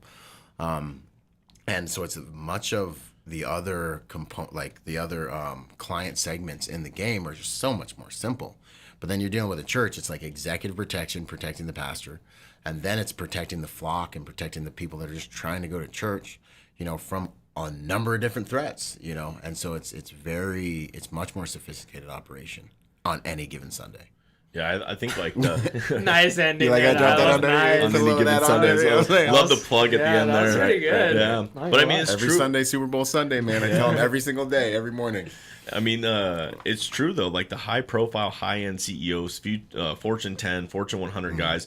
A lot of people don't really know who those guys are, and generally, a lot of those guys don't like to travel with security because they want to maintain a low profile when you're in country, which is better. Like honestly, there's a lot of times when not having personal private security in your presence with you is better to have that. Off the radar. Yeah, but having an exit plan is good to have, you know, and that's where a lot of services come in that are kind of watching you guys while you're there, and will send a go team and bring you out now than actually having them standing with you, because sometimes just having that big person standing by you, people are like, who is this guy and why does he have this asset with him right now? So like that's a fun dynamic thing that I've worked with a lot in my industry on the corporate side. Like we would always have there was times that we had go teams ready for us, but they wouldn't necessarily travel with us. But we would have assets in country that like, hey, can spin up. Yeah, if stuff starts to go south, if a queue's about to happen, you know, like we're out. Like, and sometimes we're not taking the airplane. Like we're skipping borders, getting through whatever to get us out of that country. So yeah, it's very interesting. But I always wanted to know, like, from the faith-based protection, like how big of an asset is now, or with the evolving evil that's happening in the world, do you guys consult to other churches to say like, hey, this is an asset you guys should probably look into, or having these assets in your church? I'd say two things to what you just said. Yeah, the game is evolving really quickly now in terms of the private security operator who's being asked for. So like back in the beginning, it was like, I want the biggest, blackest, hardest, most gangsteriest, like, you know what I mean, people moving this, you know, mama, bodyguard, you know. So that was the game, you know, when I first started. And you know, I had to gain like 20 some pounds just to get on my first team, you know. So Brian's like, I'm black, I'm gangster. I swear to God, I'm good, right? And I can swim. You just see me do the backstroke, guys. It's fucking sick. I nail crazy. it. Yeah, I'm so good. Yeah, man. So, but now it's evolved into like, I want the normalest looking dude that I can have that's dangerous and capable, which is kind of cool. Like, there's a civilian advantage to that. You know what I mean? Like, even me, like, I walk into a room and like, everyone's like, "Are you a cop? Are you like, what are you? What's going on?" You know what I mean? They're like, "Bro, I'm just here to hang out. I'm just trying to kick it." And they're like, "I'll mess you up though." Yeah, right. Don't fuck with me. They're like, "Yeah, okay, cop, whatever." Okay, cop. I'm like, I'm not a cop, you know. So that's something a narc would say. Yeah, exactly. So it's like, for me, you know, being able to roll under the radar, like civilians to get into the game. And this is something I talk about with my school all the time, because I always have civilians asking me like, "Hey, can I do EP?" And I'm like, "Yeah, you absolutely can, dude. Like, get some training. Get the right training, learn how to approach the marketplace, and the industry will react to you." So like, they want like more civilian looking humans to roll with them nowadays, just to stay off the radar. Because I had it happen a lot of times with some of the guys I used to roll with, 270-pound dudes, walk in a room, no one knows who the client is, but they know there's protection there. You know, like there's like a, you know, this isn't normal to see four massive dudes just chilling right here. Like, hanging what out. the Like, hell's going on here? We had the cops called on us in front of a jewelry store once because we walked into a jewelry store, you know. But anyways, so, and then your question about consulting churches. Churches, yeah. So now, a lot of churches are having to build their own teams, you know. And so something I specialize in, since I had to do it at the cyclic rate, like I'm talking about like country after country after country, church after church after church. I've seen thousands of churches all over the world, and how I'd have to go in before my client, before my principal, and I'd have to set up their church security. I'd have to utilize their own assets, what they have, put a decent plan in place to get my guy in and out and off, on and off the X for years. So my company does that. And then also our model, you know, at the venue that you know of, is kind of looked at as like the gold standard in a lot of ways because of what we did, because we were the first guys with the balls to do what you saw us do, and everyone was like, oh, that's stupid, like why do you guys have like SWAT guys here, and in order to put that plan in, like, do we really, is this necessary, you guys are going a little overboard. Yeah, exactly. And we're sitting there like, the better to protect you with, so but we consulted, Luke, who set up the program, consulted initially before bringing me on, consulted with Homeland Security, consulted with the FBI, consulted. We have contacts with all those guys, and they're like, deterrence is kind of like the jam, homie. Like, you want them to come to your church and be like, I'm going down the street. Like, these guys are crazy. You want them to, and the interesting thing about that is then the population of the church starts to, once they get over the initial shock, which we want, because the bad guys are also getting shocked, they start to feel way more safe. Like, like, we're prepared here. Like, these cats are ready, and they start to really value knowing, like, okay, like, there's some strong, hard dudes here to make sure we can worship in safety. But yeah, so we've done a lot for local churches in our area, helping them put their programs together, helping them build their programs. I've consulted with a lot of different operations, and like, there's not a lot of discretionary funding right now because of the hit the churches took because of the pandemic. So being able to do that and help teams get put in place, utilizing what the church actually has at their disposal, is like kind of what I really try to do. And it's more about having, last thing I'll say on this is more about having the right people. It's more about having an information network set up at the church to get the right people to the right problems as quickly as possible than it is about having like all your ex-cops and all those guys on the team. Like, we have everyone on teams, because that like chick that's on the security team that's in plain clothes in the bookstore is the person that no one's gonna see when they're like trying to do hood rat stuff in the bathroom. Most low key thing you got, and then they're gonna call us and we're gonna be able to react. But if that like off-duty cop that's like 1022'd up wearing 511s there, they're gonna be like, oh, like, you know what I mean? The dude that's got just a mustache and aviator glasses on, you're like, dude, we know it's you. Yeah, right? Stop following us around. You'll catch a lawsuit. That's funny. So where do you find a chest rig that fits you? Like, where? Yeah, dude, I was gonna ask you, where the hell do they make a plate carrier that fits around you? Who makes this? Yeah, man. I mean, no, dude, 511 makes some awesome stuff, and then on the high end of it, Cry Precision makes some awesome stuff. So it just depends on how you want to get down. What your taste is? Yeah, man. Wait, I wanted to ask you one more thing too. Did you say something about like you did a presidential, something presidential, or did I just hear something? I worked the Trump inauguration, man. It was probably one of my favorite details I've ever been on, because we were out there and we had diplomatic immunity while we were there, driving through all the roadblocks, getting through everything. The news tried to make it look worse than it was. Like, you watch it on the news and it's like, and vehicles are burning in the streets. There's one vehicle on fire, and they showed it again and again and again and again. Like, there were red hats everywhere. So it was like there's these little islands of people protesting for the most part. And then one of the days, it actually got sideways. But yeah, I got to go to all the events and see everything. So you were with him like the whole... I wasn't with Trump. I was on one of his high donors that was civilian side and couldn't get State Department coverage. So they hired private security to cover him. So I was hanging with those boys and rolling around with those boys. It was pretty awesome. Yeah, that's pretty wild. Yeah, it was a cool... And we're sitting in the hallway, and one of the Secret Service guys is like, so what, I don't even remember what he said. He's like, what precinct or whatever are you with, dude? And I'm like... And I looked at him, I was like, I'm private. And he's like...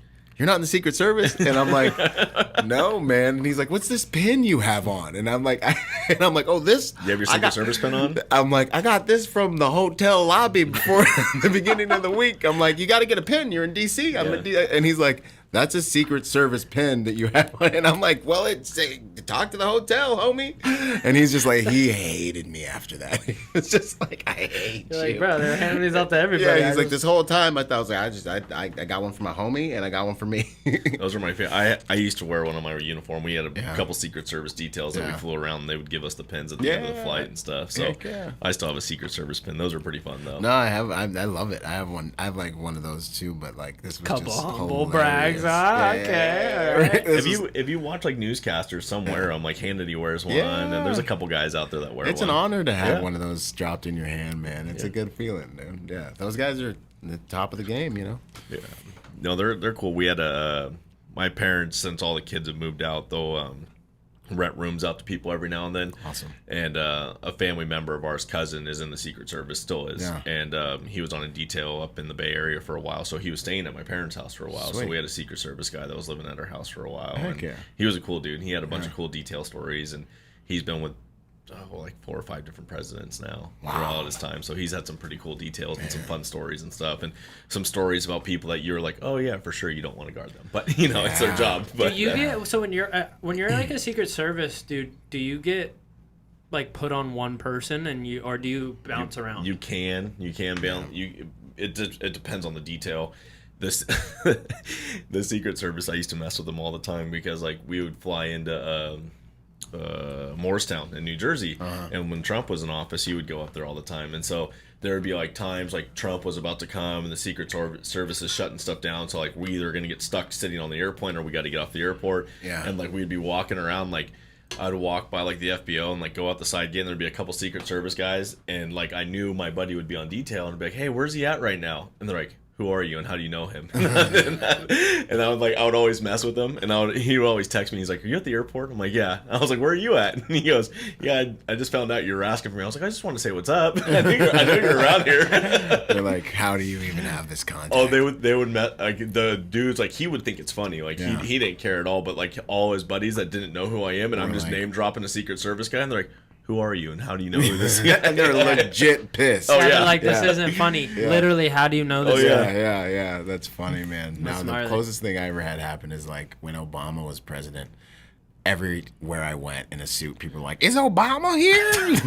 And I'm like, God bless you, God bless you, man. I think the Secret Service is here. Is Obama coming around?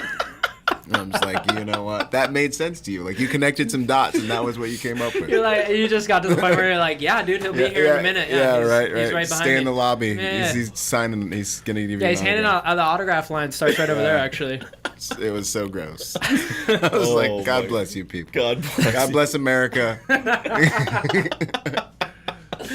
Oh man. Well, awesome. but Byron, I mean, I'm stoked to have you on. I want to have you on again because, dude, you have some, insane stories. This is probably like one of the heavier podcasts we've even sat down and with a guest as far as stories go. I mean, we've had some vets on the show, we've had some team guys on the show, and awesome. I'm stoked to have you here. Your stories are very humbling, very eye-opening stuff. Cool perspective, honestly. Cool perspective. Very cool perspective. Thank you. I appreciate that. You guys can find Byron on Instagram at Byron_Rodgers.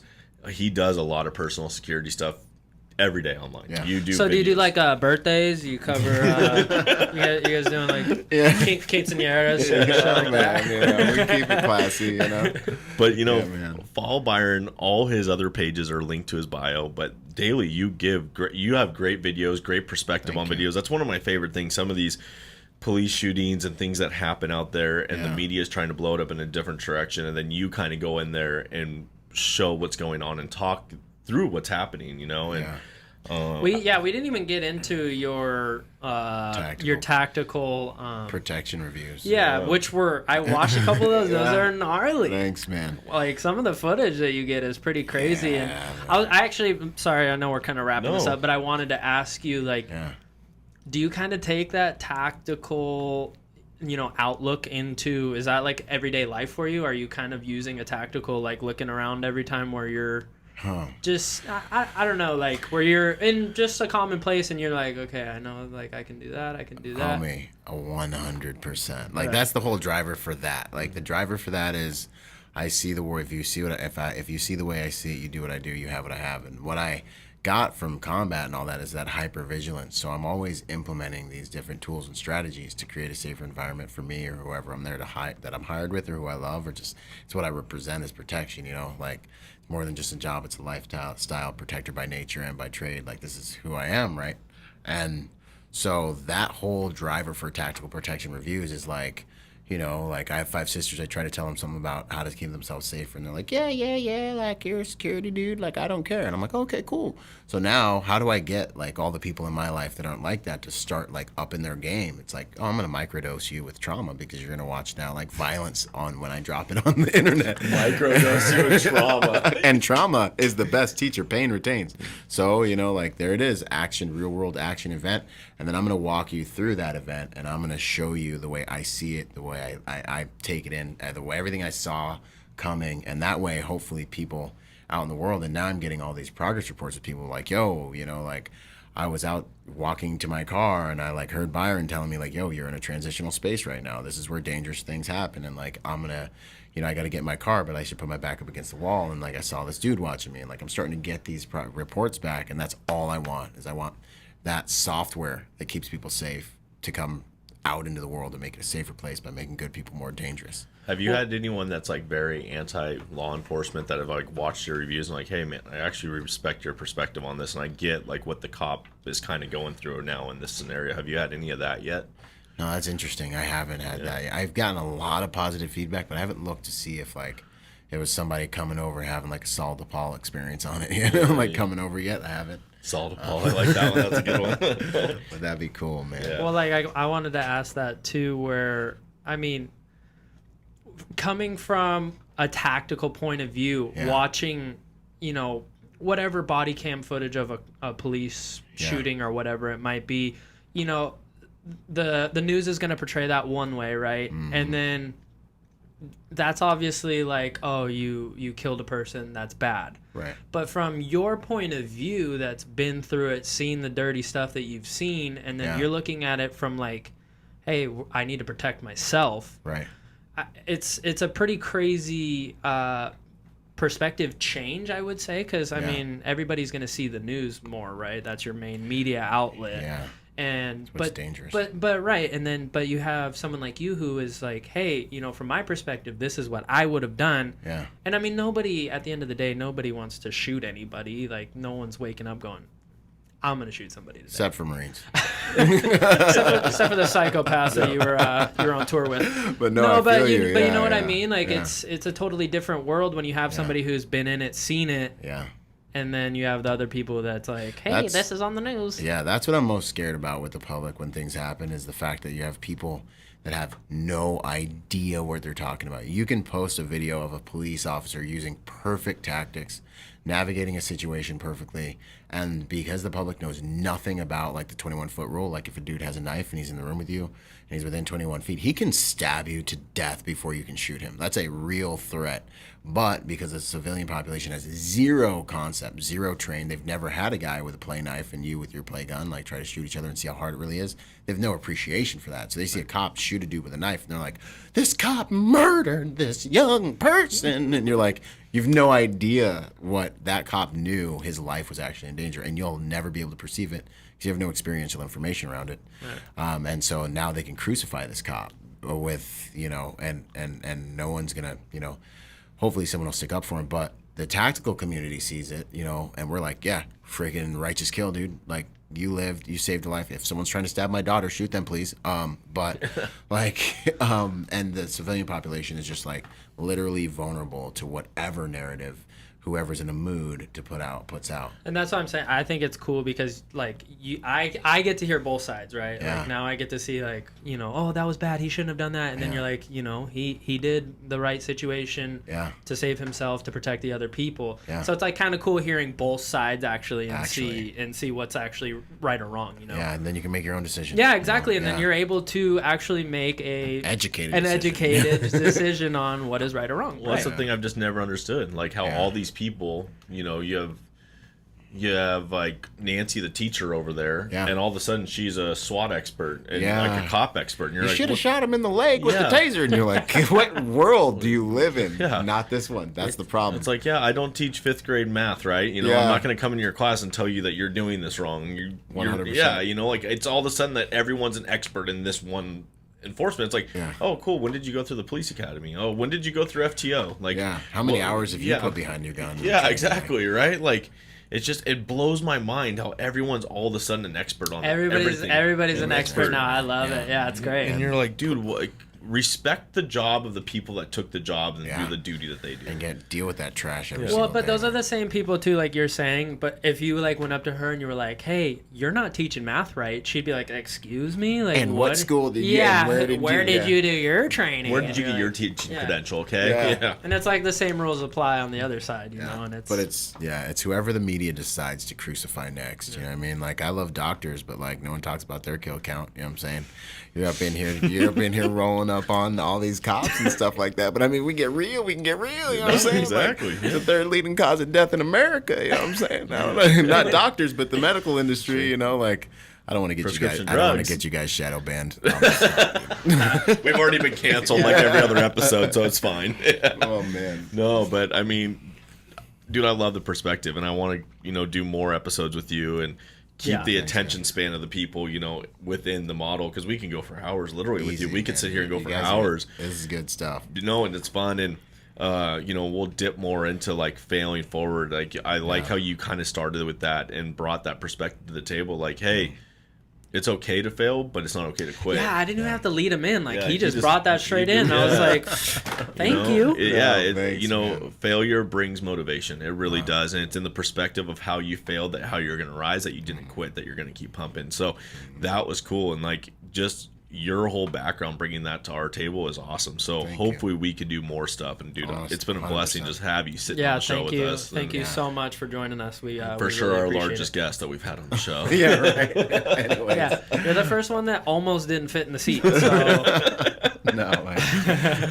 You're an absolute beast, man. Like maybe you should grow your hair out and go Samson style. Right. Man, I shaved it off when I went in the Marine Corps. I've never had it back. Did you play sports growing up or anything?